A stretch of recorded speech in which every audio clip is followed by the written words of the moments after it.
All right, so we're about to go live in just a few seconds here. Oh, we got someone already.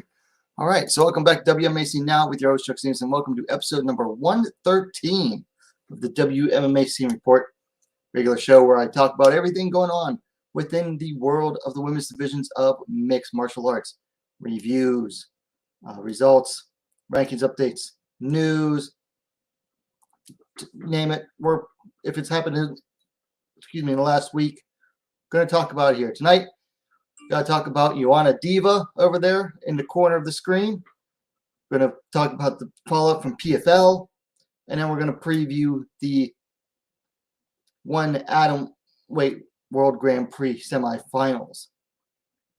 Before we go into that, first, the chat is open, so feel free to say anything you like as the broadcast goes on, and I'll display the comments on the screen. Leave your gripes, comments, complaints, compliments, what have you. Don't forget to like the stream, please. Helps get the algorithm going. More people will get drawn to it. And if you like the channel, please subscribe. Just released a video a couple hours ago about Loretta versus Taylor Turner. It's going to go down at Bellator 271 on November 5th. You can go check that out after the stream is done. Anyway, we're going to be going through most of this stuff quick tonight. I got to get to bed early.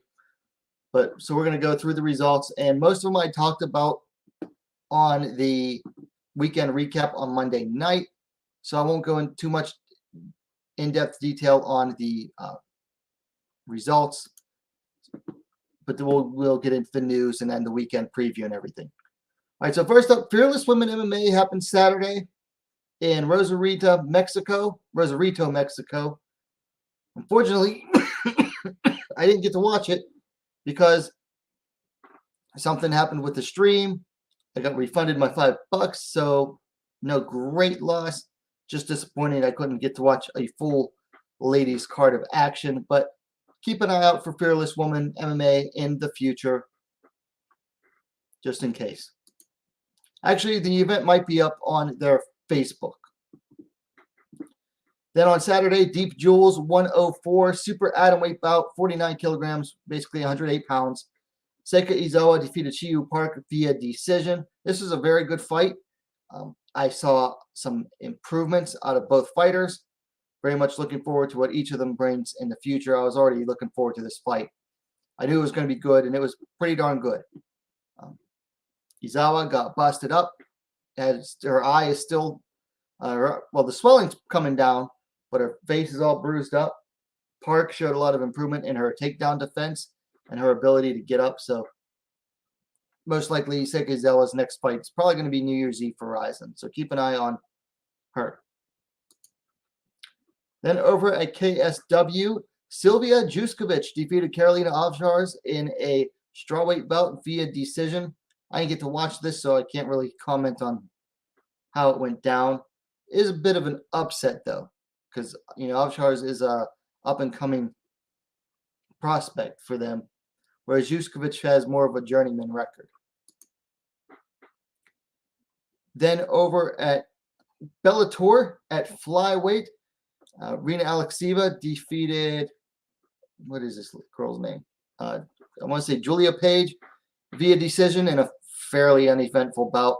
Also, Alexieva missed weight, so she might be moving up in the future. This fight I thought was much better, or at least more entertaining. Katarzyna Sidora defeated Darina Mazdiuk via second round TKO. This is a flyweight bout as well. Mazdiuk came in with a lot of fanfare because of her beating up on that fat guy in basically a staged fight. But Sidora just came in and said, sorry, you may have gotten to the big show, but doesn't necessarily mean you're big show worthy. So Katarzyna Sidora getting the win there. Then at Bellator, this was actually a pretty good fight here, just if not the most technical fight. Randa Marcos defeated Livia Souza via decision at strawweight. Randa Marcos really showed up for this one. So nice to see from her. And then at also at strawweight, Tabitha Hichi defeated Maria Oliveira via decision. Oliveira making her UFC debut. Ricci in her second UFC fight, but moved back down to strawweight for this one.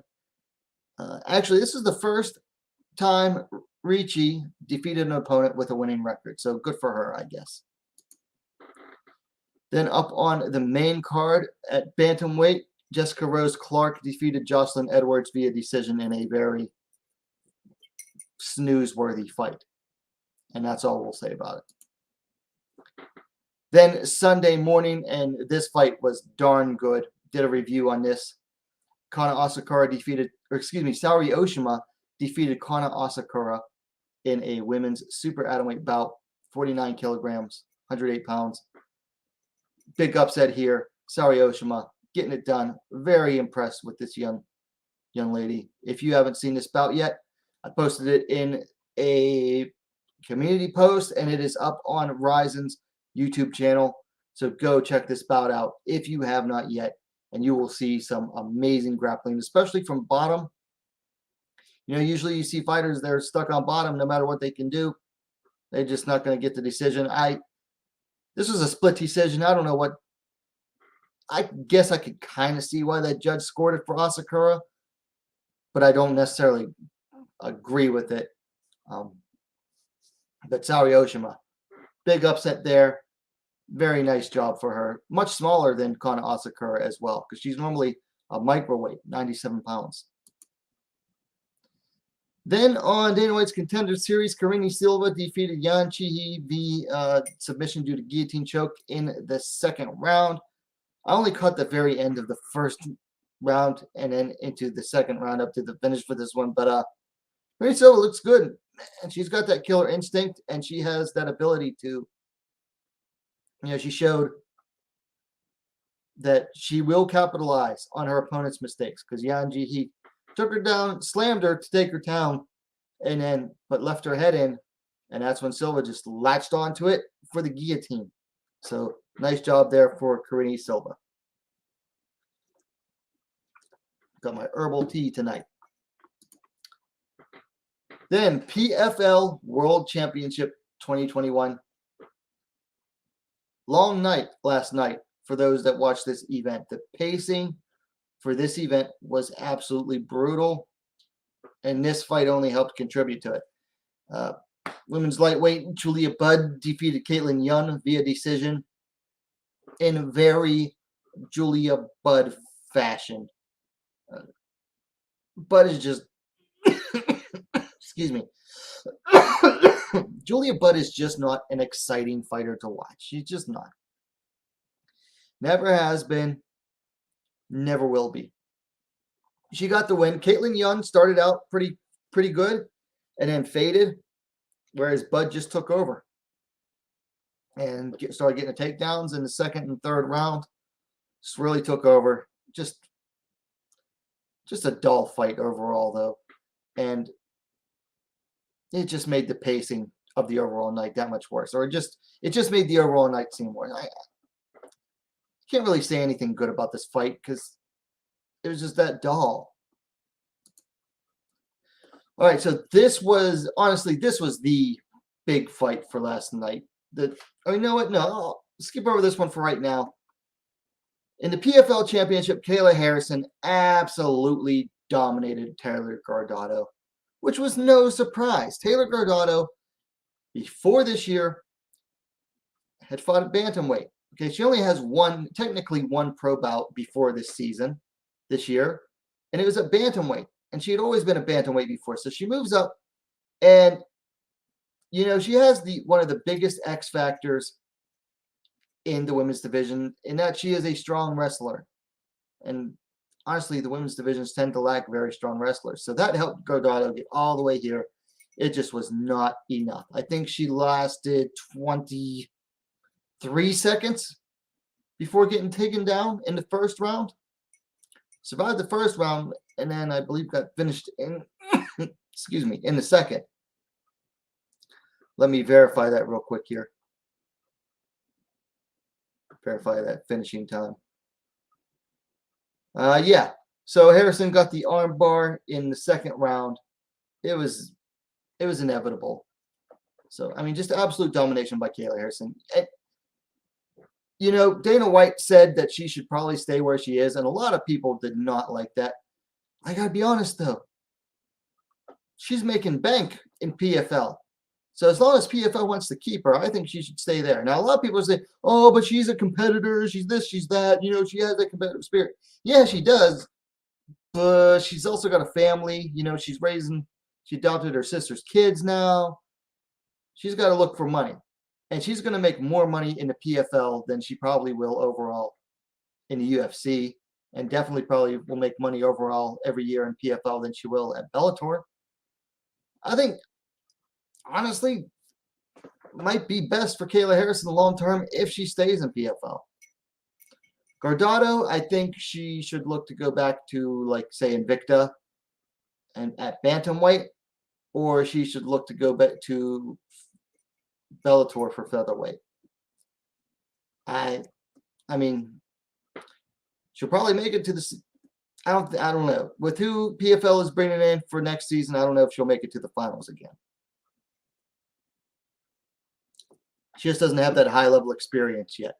So, I mean, not that it's women's lightweight, but still, I think Guardado would be best served going back down to bantamweight or possibly featherweight. Anyway, going back to what a lot of people tuned in for, women's lightweight bout. Abigail Montez defeated Claressa Shields via split decision. One judge was being kind of generous to Claressa Shields.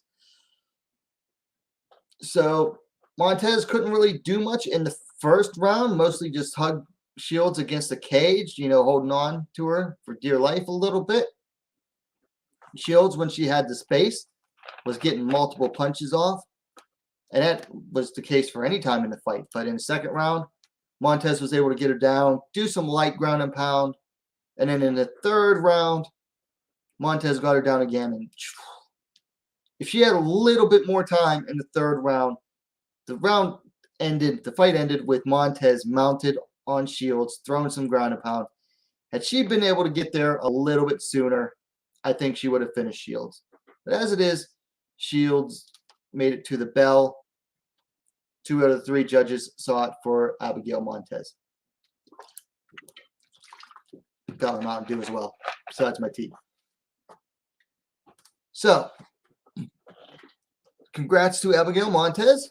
Came in as an underdog, I believe. Shouldn't have been counted out. The big question is what Shields going to do. I mean, it was only her second pro bout. And I'll be honest, she didn't look bad. She did not look bad at all. I think she actually showed some improvement from the first bout.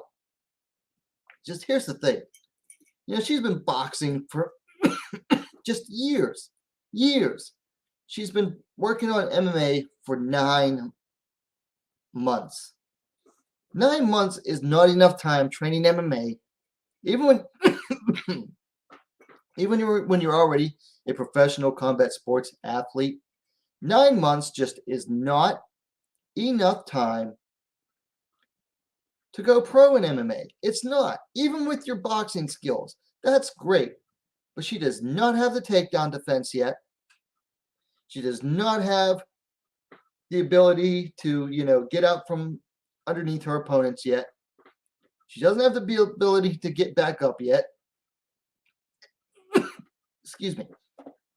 And those are the 3 biggest things she's going to need as a striker.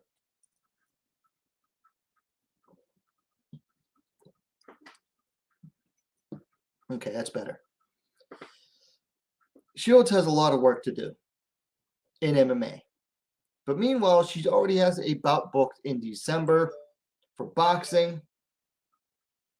And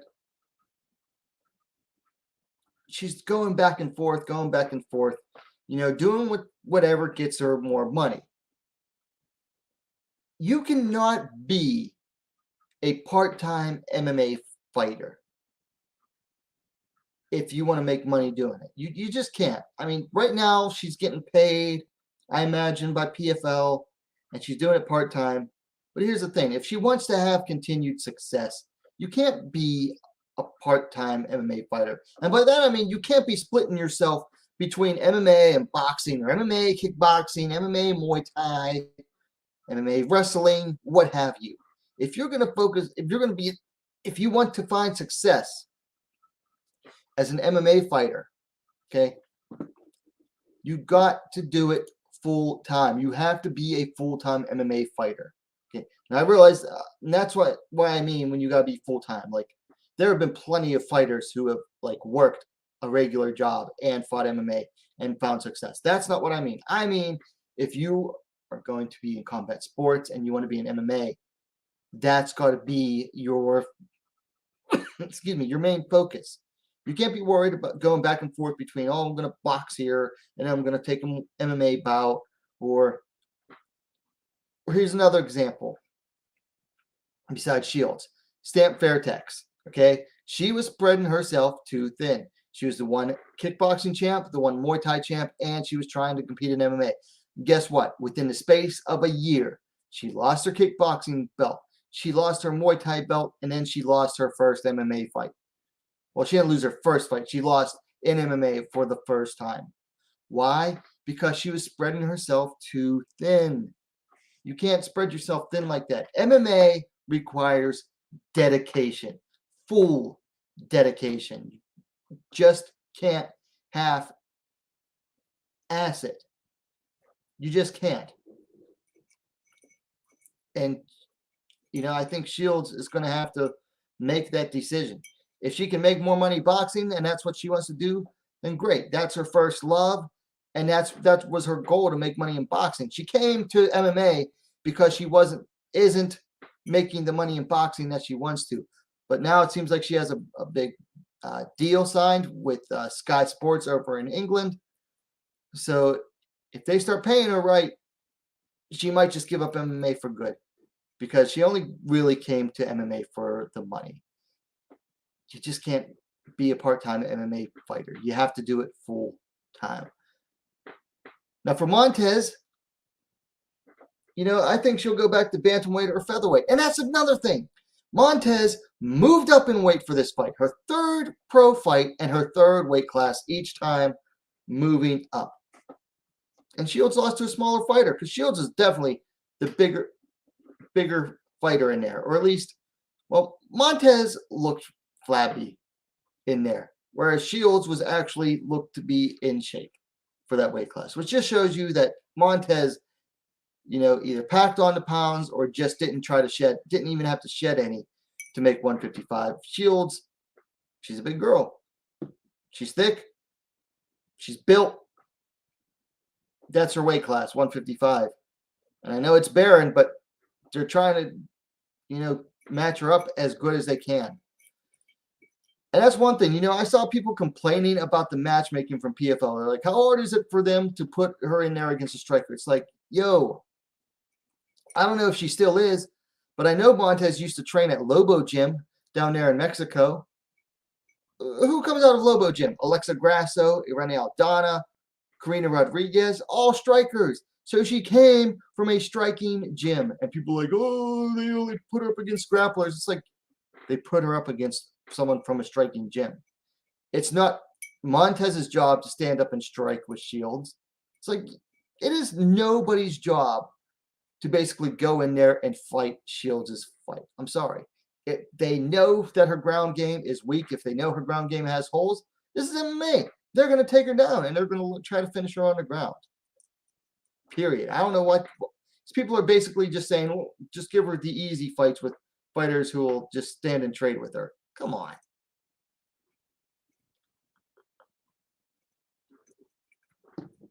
It's MMA. If someone knows that they have an advantage over the fighter, they're going to take advantage of it. Period. I mean, who did they? What was the girl she fought the first time? Brittany Elkin. If Brittany Elkin actually had any finishing ability or any intention to finish that fight, Shields would have been out of there. Shields would not have made it to the third round to get that TKO win. But they matched her up with someone they knew had zero finishes and showed zero inclination to even go for a finish on the ground.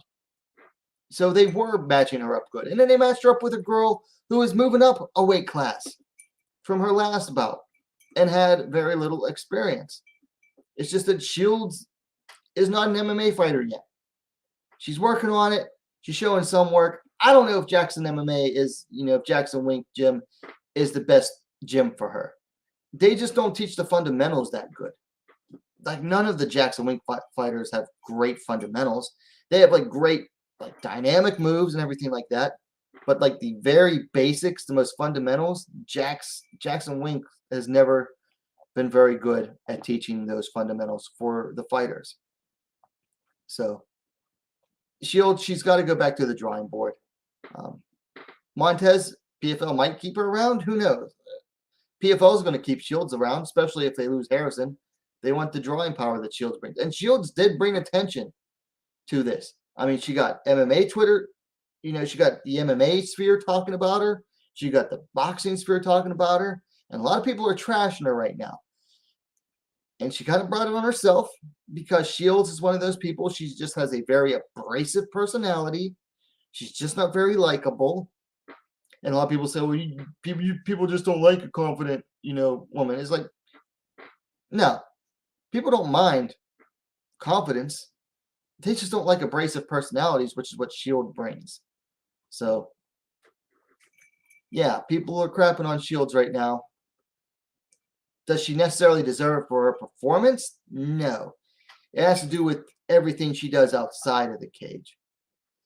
So we got 8 people watching. Please don't forget to hit the like button. Just a reminder, the chat to your right is open.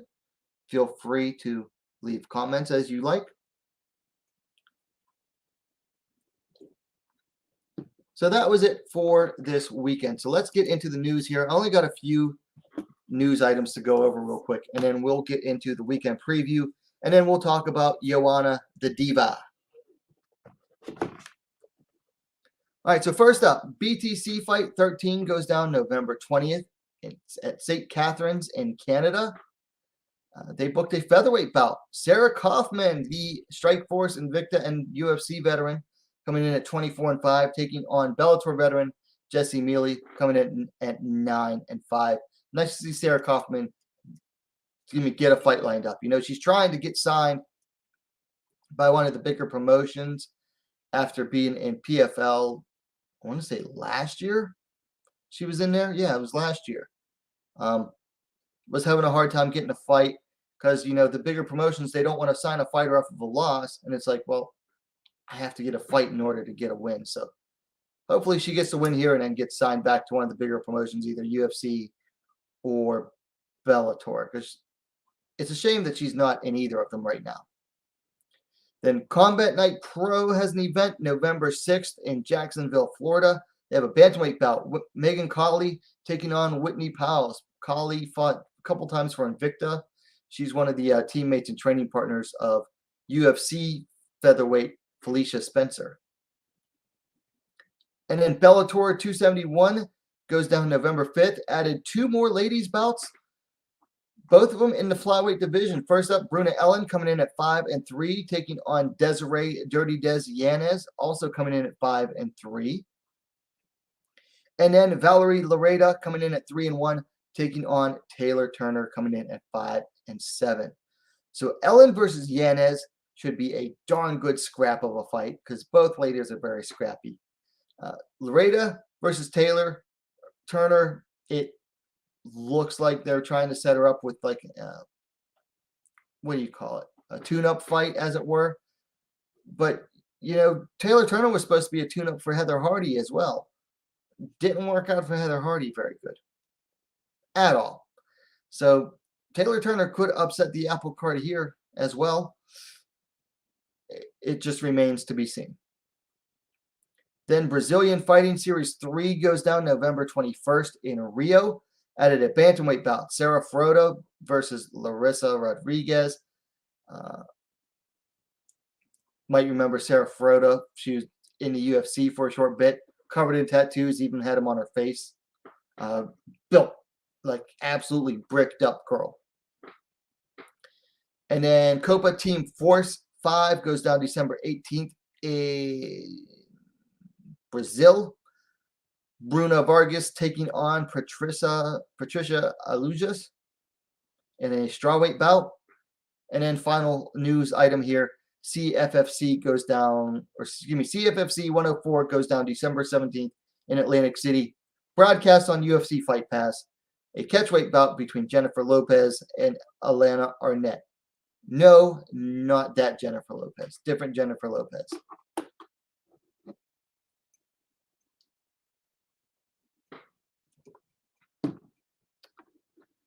Gordon Morris says, I've always felt the UFC was wrong to cut Sarah Kaufman and that they need her badly in their new featherweight class. What weight is Sarah going to fight at in this upcoming bout? Featherweight. So she's going to be fighting a featherweight. Sarah got cut from the UFC because she kept turning down fights, allegedly turned down multiple fights and multiple fight offers to fight Sarah McMahon. Allegedly, those are the rumors. And then when she lost to Valentina Shevchenko, who was the last-minute opponent, they're like, well, good riddance is basically how the UFC acted about it. Was it right? Probably not. But at the same time, if you have a fighter who's turning down multiple fights, especially multiple offers to fight the same against one particular opponent, you know, it's kind of ducking. It's kind of a duck job. And the UFC is not going to put up with that. Like, you want to turn down one or two fights, okay, they're just going to extend your contract. But if you have a history of turning down multiple fights all the time, they're just going to cut ways with you. And if you, especially if you lose, that just means they can like stick that knife in and twist it a little bit, you know, because they cut you off a loss, they're hurting your bargaining power.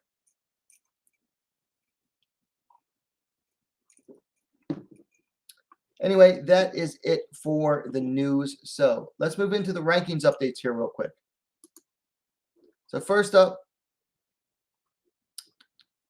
there we go. One championship. We're going to go over these because we got some one bouts this weekend. So we got Angela Lee sitting over there. That's the champ. Zamboanga still number 1, even though she lost. Number 2, Hamsahi.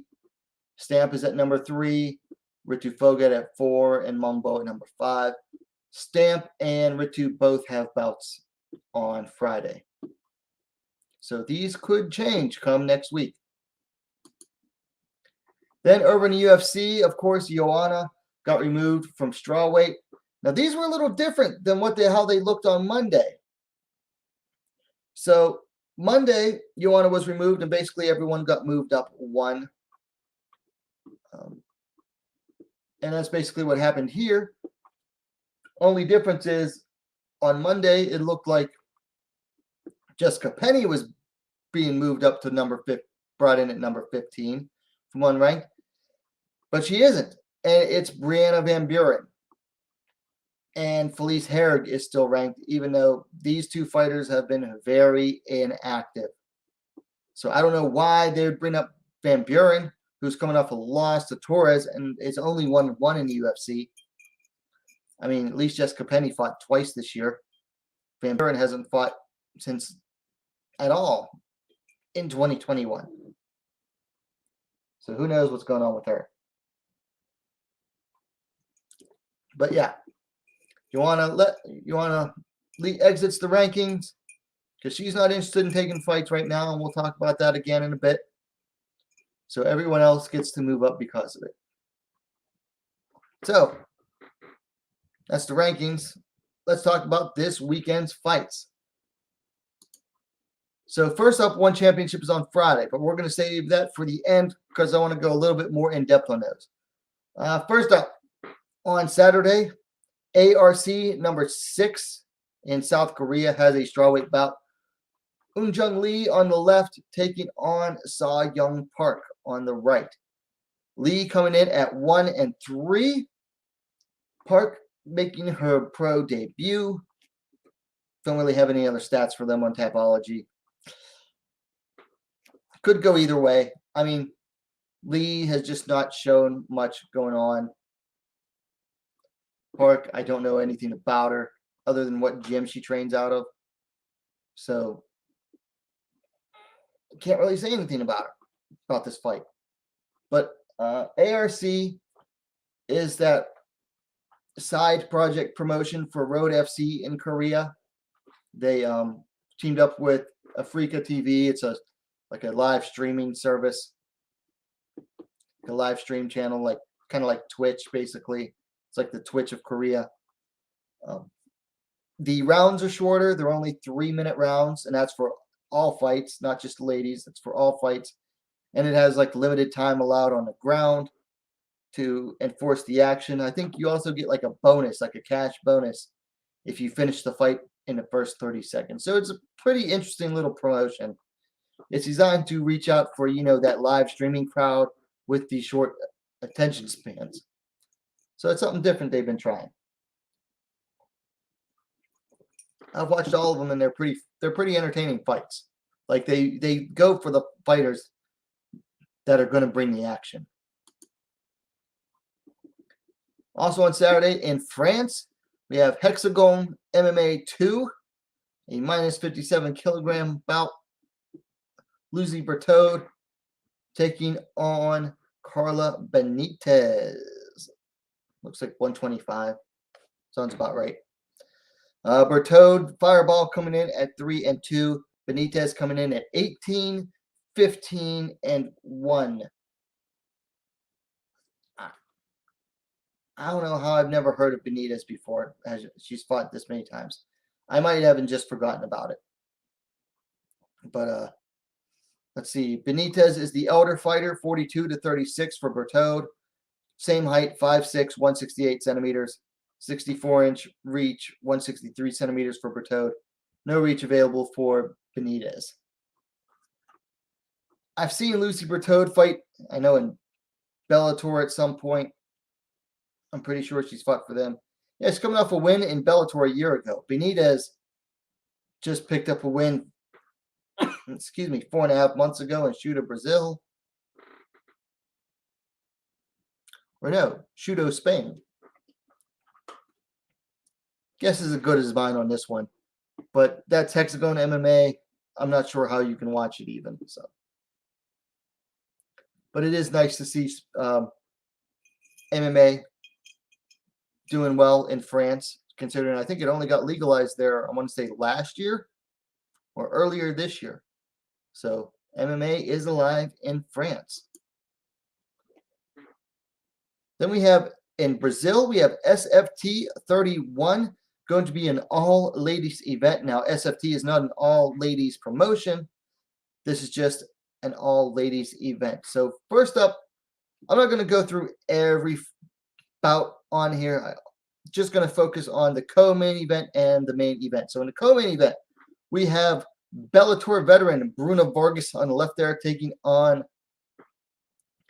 Idiana Mel Pitbull Silva. So Vargas coming in at 4-3, Silva coming in at 6-2. Both ladies coming in off of a win. Vargas via TKO a year and a half ago.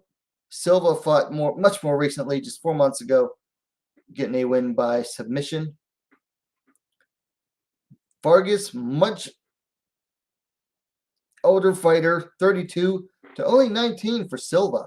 So she's 6-2, but only 19 years old. See, Vargas, the taller fighter, 5'5", 165 centimeters to 5'3", 160 centimeters for Silva. No reach available for Silva. I can't remember the last time I actually saw Bruna Vargas fight. I know it was when she was in Bellator. Don't know anything about Mel Pitbull. But that's mostly why I wanted to bring up the focus on this one, because of Bruna Vargas, the Bellator vet.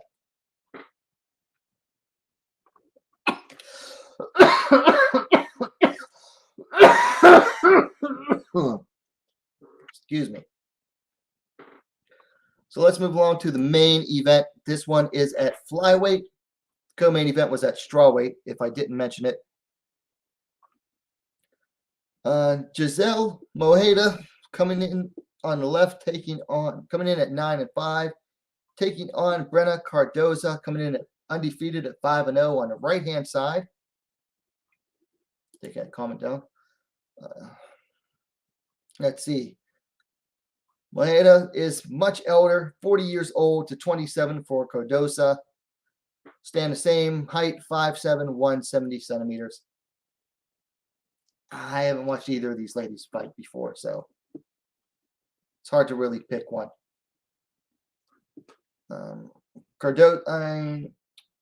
Loretta has the experience. I mean, basically 3 times the experience of Cardosa. But Cardoso is younger, presumably faster, and everything else. I don't know. I'm not going to make a pick on this one either. Yeah, I'm okay. It's just a persistent cough. I've had it for, I don't know. But yeah, I'll be all right. The herbal tea I've been drinking actually helps with it. So anyway, SFT 31. This goes down Saturday. How many bouts are on it? So 6 MMA bouts, 2 kickboxing bouts, and 1 grappling bout. And you can watch this on Fight TV. That's FITE TV. You can download the app. You can watch it on Roku if you have Roku. I don't know if it's available on smart TVs. Or it's fight.tv, FITE.tv. I think it's like $14.99. I'm going to try to watch it, at least catch some of the fights. But if not, I'll at least try to find out the results. Then moving back over to Europe, Venator 8 is on Saturday. They have a strawweight bout. Mikkel Deseni taking on Adriana Fusini. And this is in the co-main event. So, Deseni, the more experienced fighter, coming in 8-3. Fusini coming in at 3-1-1. Now, Deseni is coming in off of a win a year ago over Audrey Carouche via TKO. Fusini fought more recently, 7.5 months ago, losing to Josephine Knudsen in FCR. I have no stats available for Fusini. Deseni is 33. She stands 5'3", 160 centimeters with a reach of 60.5 inch, 154 centimeters. I'm not even sure how to watch this one. I'm going to go with Deseni just by experience factor. She's the one covered in ink. But apparently that appeals to a lot of people. But yeah, Italian MMA.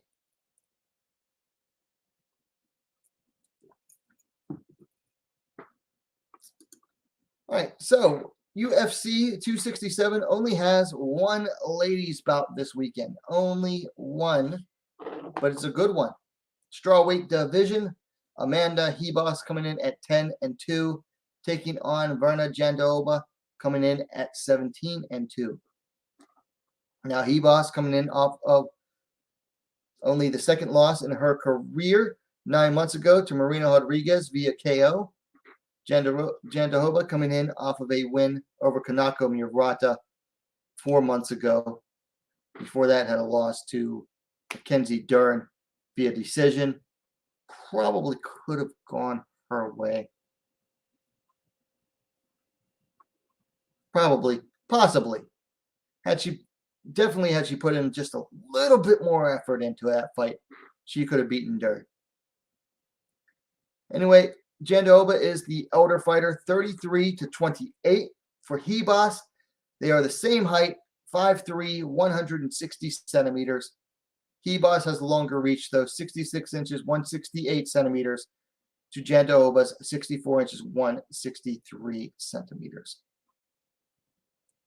This is a tough one.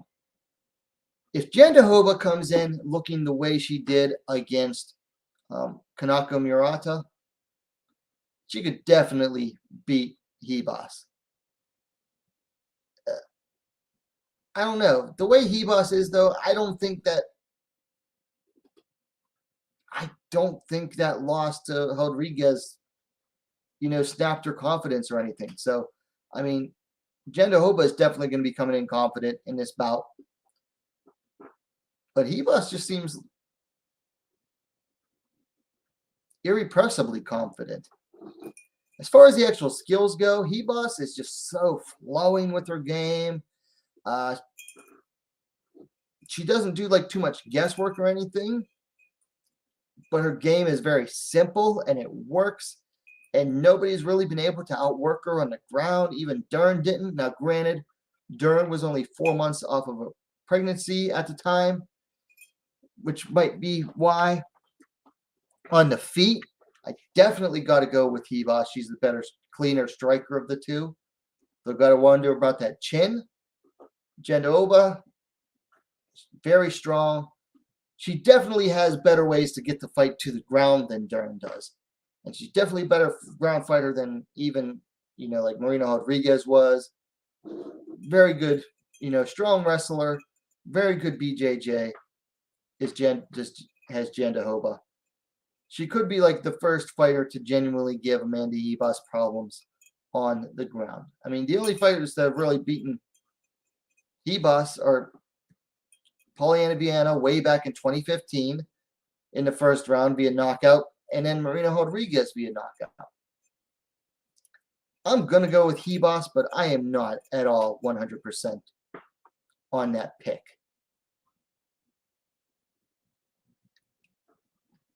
And if I was picking via emotion, I'd pick Jandiroba because I cannot stand Amanda Hebos. Oh, she just has an annoying energy to her.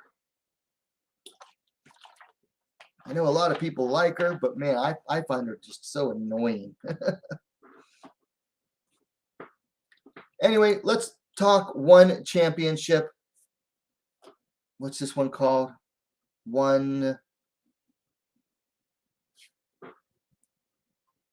Next gen. One championship, next gen. So we got the semifinals for the Women's Atomweight Grand Prix, and let's talk about what a mess these semifinals are. So Ham Sahi beat Denise Zamboanga and then had to drop out. So Julie Mesa Barba, the alternate, came in. Stamp Fairtex beat Aliona Rasahina. She's still in. So now we got Stamp versus Mesa Barba. And then Ritu Fogat defeated Monbo. And Itsuki Hirata defeated Elise Anderson. But Itsuki Hirata got a fever earlier this week. She has to drop out. So now they brought in Jenny Lynn Olsen, who's supposed to be fighting Gian Radzuan in an alternate bout. They brought in Olsen. Now, Olsen was supposed to fight for an alternate bout at One Empower as well. And then that bout ended up being scrapped because her opponent got injured. So I think that's why they brought in Jenny Lynn Olsen, because they were supposed to give her a fight back in, September? Yeah, September. Her bout got canceled. And then she got another bout that's supposed to go down Friday and then be broadcast later. And they're like, well, you're already here. We'll give you this alternate bout. So let's talk about these two. First up, number 4 ranked Ritu Fogat taking on Jenny Lynn Olsen. Fogat's the elder fighter, 27-24. Fogat, 7 fights. Both have about 7 fights. Fogat has slightly cleaner record, 6-1, 5-2 for Olsen. Olsen's the taller fighter, 161 centimeters to Fogat's 156.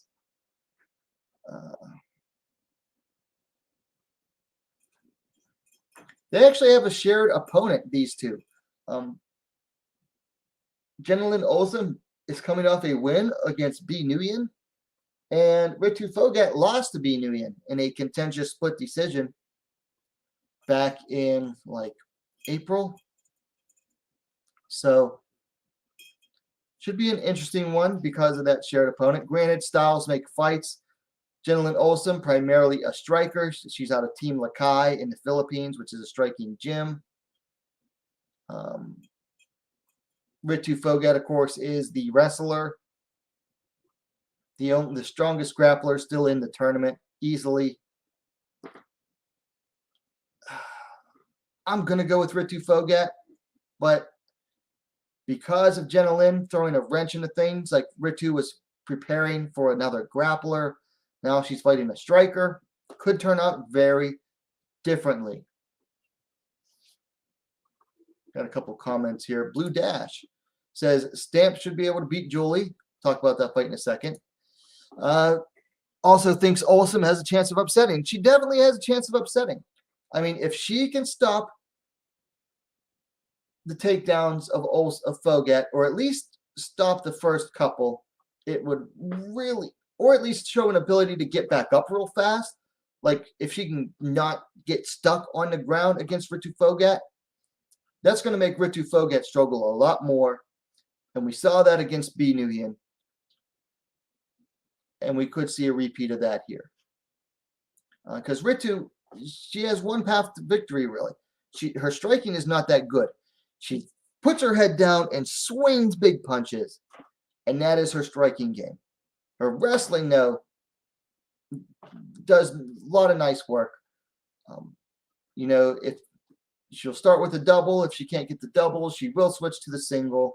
Her ground and pound's pretty good. Doesn't have any submissions yet. Hasn't really shown any actual submission skill yet. She could be working on that, though. I have no doubt that she's working on it. But yeah, the path to victory here for each fighter is easy. For Phogat, she's got to get it to the ground. For Olsen, she's got to keep it standing. Raw Hobbies and Lifestyle says Iski still fever yesterday. She posted an IG and still waiting results whether it is COVID or not. Oh. Because I know they were saying it was non-COVID, but then again, maybe it is. Hope not.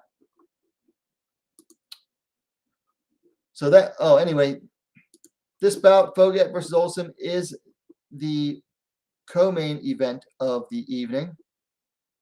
So let's talk about the main event. Stamp Fairtex taking on Julie Meza Barba. Meza Barba, the elder fighter, 28-23. Slightly taller, 160 centimeters to 157. I think that's like, an inch and a half.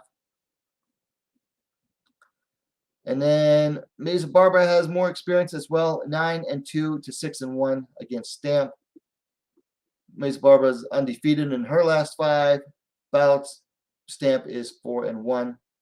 Stamp is coming off, of course, avenging the only loss of her career so far, defeating Aliona Rasohina in the quarterfinals. Meza Barba coming off a nice win over Mei Yamaguchi in an alternate bout.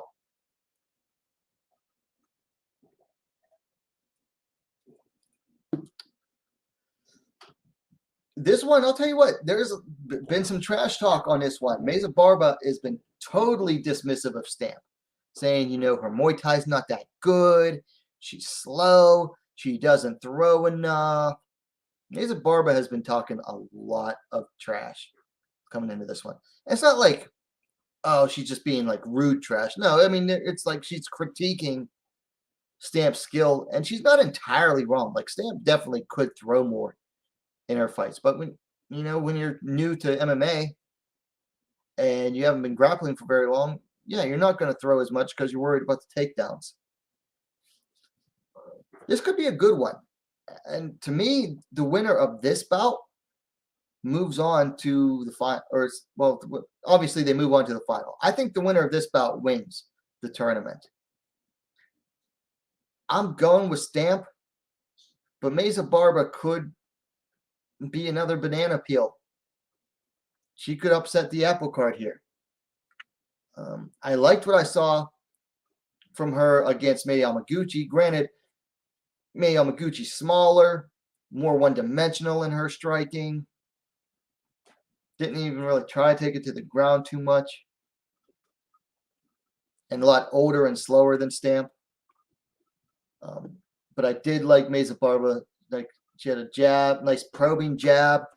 What I really like about Meza Barba is she puts the jab out there, she's probing it.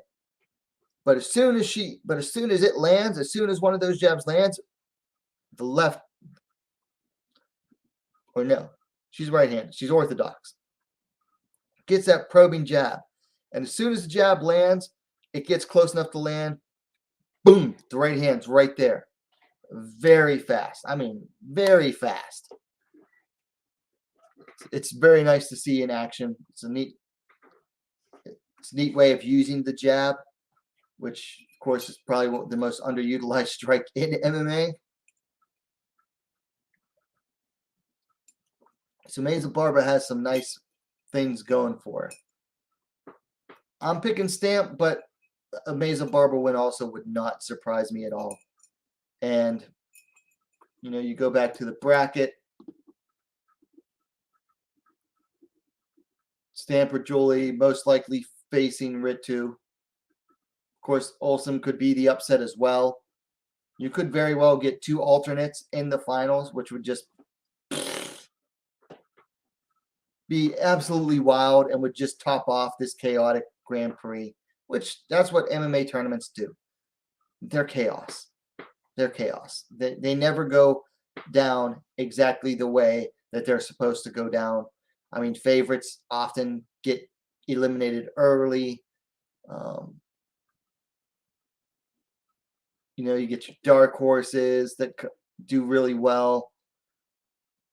Fighters drop out, have to be replaced by alternates, or sometimes in some tournaments I've seen where the loser got back in even ahead of an alternate. Just so weird. MMA, like I said, MMA tournaments, Grand Prix, whichever you choose to call them, they're chaos. And this one has been full of chaos and still could be very interesting.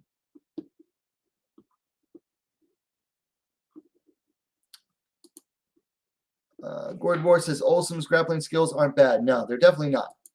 Raw Hobbies and Lifestyles thinks that Gian Radzuan might pose a bigger threat for Ritu than Olsen.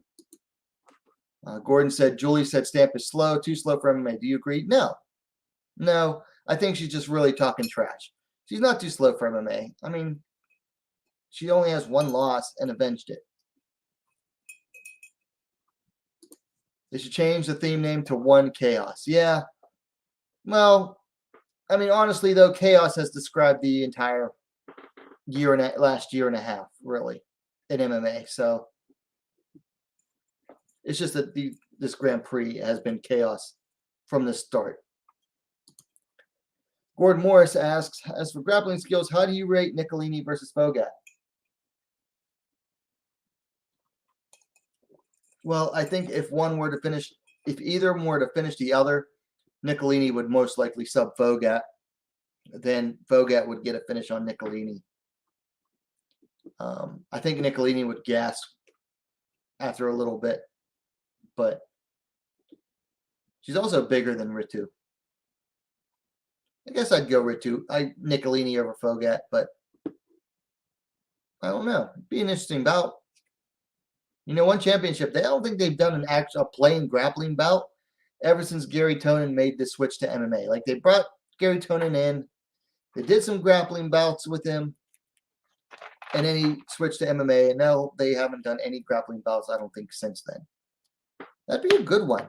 You know, after the Grand Prix is over, do a grappling bout between Ritu and Michelle Nicolini.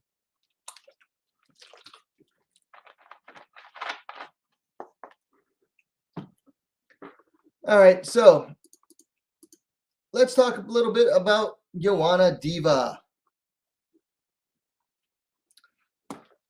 Joanna was on the MMA Hour and has basically made it known what she's been saying for a while. She only wants one of only two opponents, basically. She wants either Rose or Wei Li. And those are the only two she wants. You know, she says she doesn't want to take stupid fights like Rodriguez or Dern. And instead, if she has to take a fight, then she wants to fight Esparza.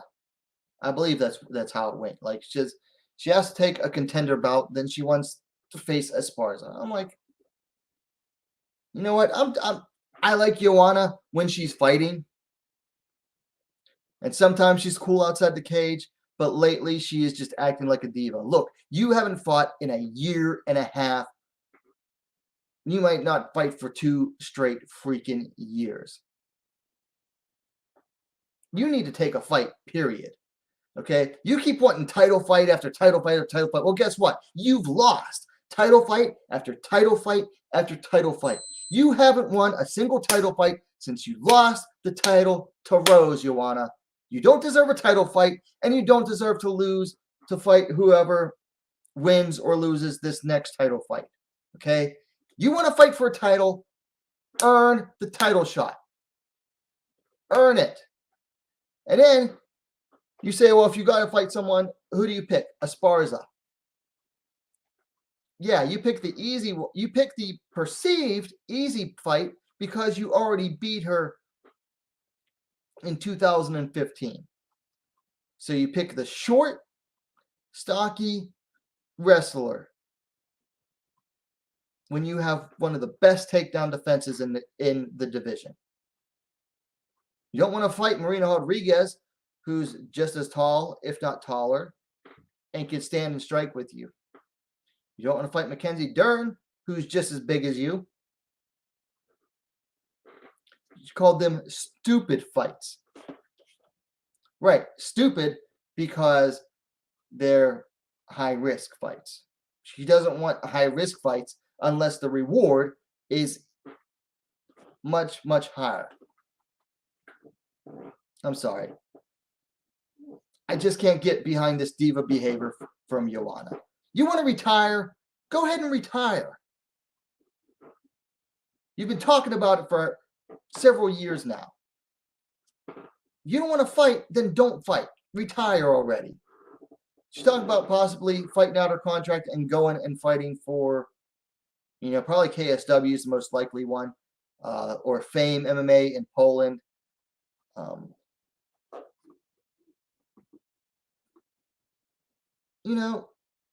It's whatever.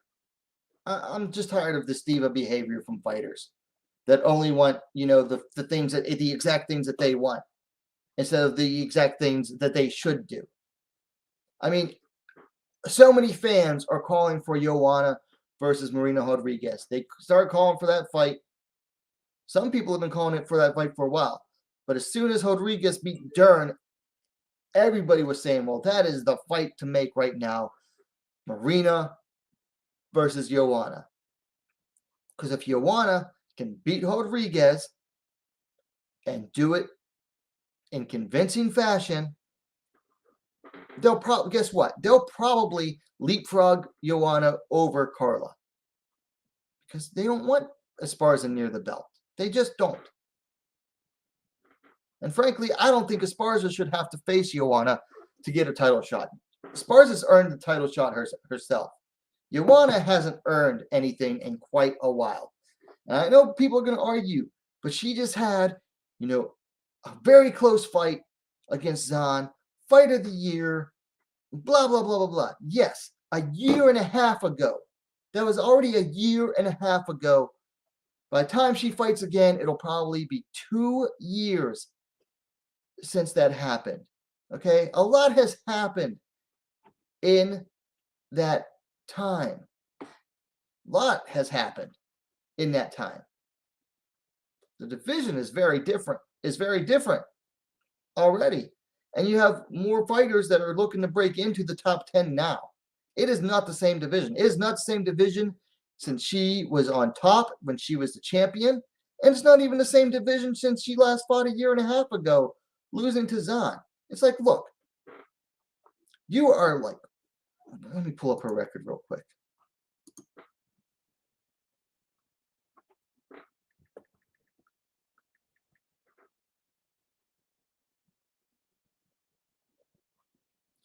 So Joanna is 2-3 in her last 5. No, I'm sorry. 2-4 in her last 6 fights. And every single one of those fights was those losses, those 4 losses, was a title fight. So why should she be anywhere near the title picture right now? She can't win a title fight to save her life lately. She just doesn't deserve one right now. It's like, look, and who are her wins over? Tisha Torres, who was in a losing streak at the time. Well, she was coming off a loss to Jessica Andrade at that time, and then went on to lose 2 more. Her only other win after that was Michelle Waterson.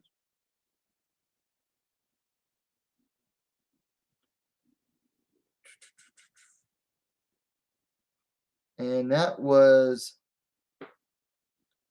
in 2019.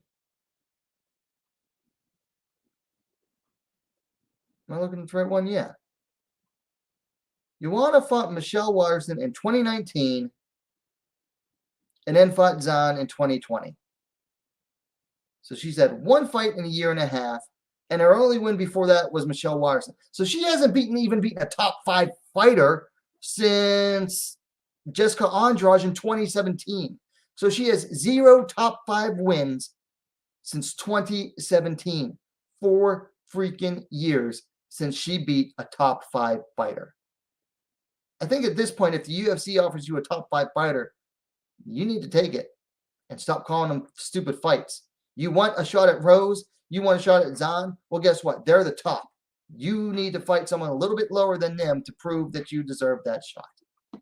Let's go to comments here. Our Hobbies and Lifestyle says Nicolini versus Foget might end up like school brawl fight. Yeah, it could get sloppy. Brian told Gordon he agrees about Sarah Kaufman. Also said Stamp isn't slow. Gordon Moore says, I can't understand why Carla didn't call out Joanna the moment Rose versus Whaley 2 was announced. Why should Carla call out Joanna, though? Carla's on a 5-fight winning streak. She's more than deserved her shot at the title. Brian says Carla didn't want to fight anyone that's too risky. Well, why should she have to fight someone else? She has the longest winning streak in the division, I believe, right now at 5 fights. I believe so. 1, 2, 3, 5. Yeah. She has 5 straight wins against all pretty good fighters. All very good fighters. And coming off a 2nd round finish. So why should she risk her spot right now? Why should she, when she deserves a title shot more than anyone? She certainly deserves a title shot more than Zahn did, who lost it in 1 minute and 18 seconds. Gordon Moore says, please should call it Joanna. Maybe Joanna would take that match. Yeah, she probably would. She'd want too much money for it, though, I think.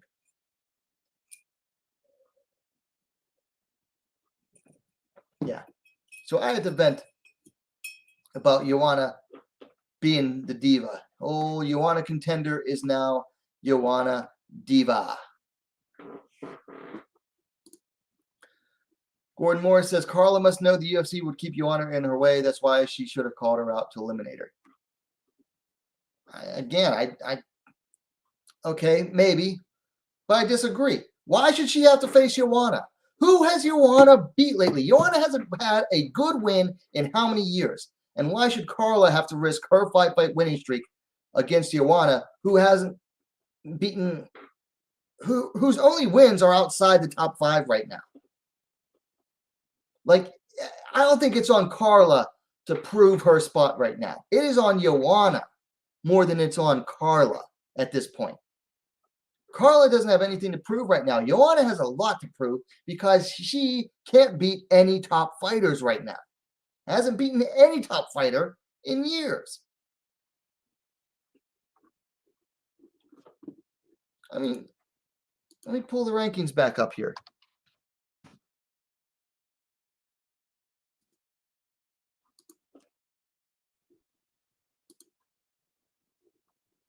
Joanna's last 2 wins. Tisha Torres, currently sitting at number 8. Michelle Waterson, currently sitting at number 9. Now, I know you're supposed to look at the fights, or excuse me, at the opponents at the time the fights happened. But right now, you got to also look at the context of the current situation of the division. Joanna's 2 most recent wins are barely inside the top 10. I mean, if she wants to prove herself, she should just take any fight offered to her right now. At this point, any fight within the top 10 that Joanna gets offered, she should take it. At least show that she can beat somebody who's, currently doing well. I mean, if they offer Yan Xiaonan, she should take it. If they offer her Rodriguez, she should take it. If they offer her Mackenzie Dern, she should take it. I see no reason why Carla Esparza should be forced to risk her spot, her 5-fight winning streak. Why? So Joanna could get a win and then get a freaking title shot off of one win? Joanna doesn't deserve it at this point, this stage of her career. Gordon says, I'm concerned that Carla needs to stay active while they stall her indefinitely. Rose v. Whitley 3 may further delay her. She needs to stay active while not risking her rank. Joanna fits that need. Yeah, if it goes to a trilogy. That's an if. We'll find that out in a couple weeks, and then we'll see. That might end up being the situation for Carla, but that's an if right now. Because if Rose wins, then Zhan's done. Zhan's done with the title for a good while. And then they'll probably end up giving Joanna and Zhan, have them fight each other, and then give Carla the title shot off of that, because they have no reason to not do it at that point. If Zhan wins, they might go for the trilogy. They honestly might not.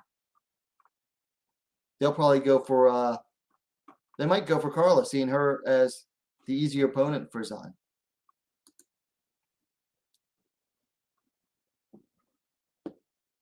Anyway, that's really all I have. Just wanted to rant about Joanna Diva a little bit.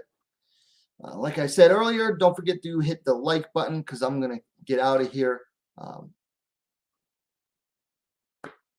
Leave your comments in the comments below. If you're watching on replay, don't forget to subscribe, and we'll see you next time.